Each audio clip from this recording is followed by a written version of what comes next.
Hello friends, তোমরা সবাই কেমন আছো? আশা করছি খুবই ভালো আছো। আজকে হচ্ছে মিনি ব্লগ ডে 6।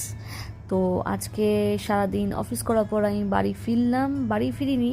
আমি অফিস থেকে ডাইরেক্ট আমি মা বাড়ি গেছিলাম। ওয়েদারটা দেখো এত সুন্দর, বাড়ি ফেরার পথে এত ভালো লাগছিলো ওয়েদারটা, আকাশটা এত ভালো লাগছে, বৃষ্টি হয়েছে।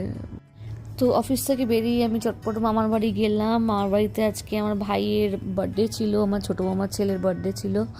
তো ওখানে খুবই মজা করলাম, ফ্যামিলির সাথে টাইম কাটাতে আমার খুবই ভালো লাগে। আমার খুবই ছোট ফ্যামিলি, আমি প্রথম দিনই বলেছিলাম, কিন্তু যে কজনই আছে তারা খুবই ক্লোজ আমার। সবাই যখন এক হয় আমরা খুবই মজা করি, সে আনন্দটা মানে বলে শেয়ার করা যাবে না। তো ভাইয়ের বার্থডেতে খুব খাওয়া দাওয়া হলো, খুব মজা হলো। বার্থডে সেলিব্রেট করে বাড়ি ফিরতে ফিরতে প্রায় 12টা হয়ে গেছিলো। তো আজকের জন্য ব্লগটা এইটুকুই, দেখা হচ্ছে আবার।